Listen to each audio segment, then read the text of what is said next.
തെരഞ്ഞെടുപ്പിൽ മികച്ച വിജയം നേടിയ കേരള കോൺഗ്രസ് ജോസഫ് വിഭാഗത്തിന് 2 മന്ത്രിമാരെ ലഭിക്കണമെന്ന് പാർട്ടിയുടെ സംസ്ഥാന treasurer doctor Abraham കലമണ്ണിൽ. Party chairman ജോസഫിന് ഭരണപരിഷ്കാര ചെയർമാൻ സ്ഥാനം ലഭിക്കുമെന്നും എബ്രഹാം കലമണ്ണിൽ പറഞ്ഞു. വിജയത്തെ എങ്ങനെ കാണുന്നു? ഇത്ര പ്രതീക്ഷിച്ചിരുന്നു? ഞങ്ങൾ വിജയത്തെ ദൈവത്തിന് നന്ദി കരയേറ്റുന്നു.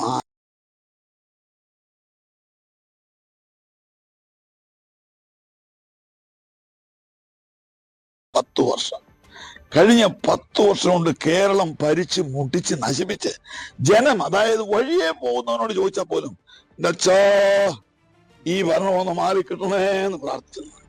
പിണറായി സഖാവ് ഓർത്തത് അദ്ദേഹമായി എന്നും കേരളത്തിലെ മുഖ്യമന്ത്രി, അദ്ദേഹം മരിച്ചാലും ഒരു പക്ഷേ അദ്ദേഹത്തിന് ശവം കൊണ്ടുവച്ചാലും ജനങ്ങൾ കൂട്ടിയെന്ന് കാരണം അദ്ദേഹം ധരിച്ചിരുന്നത്. ആ ധാരണയ്ക്ക് ഒരു മാറ്റം വന്നു. തിരുവല്ലയിലെ വിജയം കഴിഞ്ഞ കുറെ നാളുകളായി അവിടെ പരാജയം ഏറ്റുവാങ്ങിക്കൊണ്ടിരിക്കുന്ന കേരള കോൺഗ്രസ്, തിരുവല്ലയിലെ വിജയം എങ്ങനെയാണ്? അതിനെ പറയുമ്പോൾ കഴിഞ്ഞ നാളുകളെല്ലാം കേരള കോൺഗ്രസ് പാർട്ടി സ്ഥാനാർത്ഥികളും എല്ലാം ഒരു ചീറ്റും കൂറ്റും ഒക്കെ ഉണ്ടായിരുന്നു. അതൊന്നും ഇപ്പോൾ ഉണ്ടായില്ല. ഒറ്റക്കെട്ടായി എല്ലാവരും കൂടി ഒറ്റക്കെട്ടായിട്ട് പറഞ്ഞു, വർഗീസ് മാമൻ ഞങ്ങളുടെ സ്ഥാനാർത്ഥി. UDF അത് അംഗീകരിച്ചു. അതാണ് UDF അംഗീകരിച്ചു. ജനങ്ങൾ, കേരള കോൺഗ്രസ് പാർട്ടിയുടെ എല്ലാ നേതാക്കന്മാരും ഒന്നടങ്കം അതിനെ കൂട്ടായ പ്രവർത്തനം ഉണ്ടായി. ജനങ്ങൾ ഇത് കണ്ടു. നിലവിലത്തെ MLA 3ാം സ്ഥാനത്ത് പോയി. നിലവിലത്തെ MLA 3ാം സ്ഥാനത്ത് പോയി. 20 വർഷം 25 വയസ്സുള്ളപ്പോൾ കയറിയ ഒരു MLA ആണ് ഈ കാലഘട്ടത്തിൽ 3ാമത് പോയത്. അദ്ദേഹത്തിന്റെ പ്രവർത്തനം ഇതാ ഞാൻ പറഞ്ഞു. ജനങ്ങൾ വാച്ച് ചെയ്യുന്നു. ജനങ്ങളാണ് ഇതെല്ലാം നമ്മെ വാച്ച് ചെയ്യുന്നത്.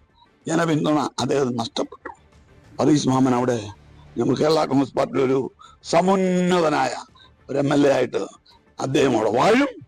അദ്ദേഹത്തിന് എല്ലാ ജനപിന്തുണയും ലഭ്യം. കേരള കോൺഗ്രസിന് എക്കാലവും മറന്നിട്ടില്ലാത്ത തിരുവല്ല അദ്ദേഹത്തെ കൈപിടിച്ചുയർത്തി. അദ്ദേഹത്തിന് വൻപിച്ച ഭൂരിപക്ഷമാണ്. 8 മത്സരിച്ചത്, 7 വിജയിച്ചു. അപ്പൊ സ്വാഭാവികമായിട്ട് ഈ പ്രാവശ്യം മന്ത്രിസ്ഥാനം 2 മന്ത്രി ആവശ്യപ്പെടും. 2 മന്ത്രിസ്ഥാനം അവർ സ്വാഭാവികമായിട്ട് തരുമല്ലോ. കാരണം ഞങ്ങൾ 7 MLA-മാരോട്ട് വരുമ്പോൾ ഞങ്ങൾക്ക് 2 മന്ത്രിസ്ഥാനം തരും. ഞങ്ങളുടെ PA ജോസഫ് സാറിനെ ഭരണപരിഷ്കാര സമിതിയുടെ ചെയർമാനാക്കി അദ്ദേഹത്തെ നയിക്കും. ഇതൊക്കെ കേരള കോൺഗ്രസ് പാർട്ടി കേരളത്തിൽ മധ്യ തിരുവിതാംകൂർ, ഇടുക്കി, എറണാകുളം, കോട്ടയം, പത്തനംതിട്ട ജില്ലയിൽ വേരൂന്നി വളർന്ന് പന്തലിച്ച ഒരു പ്രസ്ഥാനമാണ് കേരള കോൺഗ്രസ്. അതാണ് എന്തായാലും ഈ പ്രാവശ്യം മികച്ചൊരു വിജയം തന്നെയാണ് ജോസഫ് ഗ്രൂപ്പ് നേടിയിട്ടുള്ളത്. പത്തനംതിട്ടയിൽ നിന്നും ശശി നാരായണൻ, News 18. കൂടുതൽ വാർത്തകൾക്ക് News 18 Keralam YouTube channel subscribe ചെയ്യുക.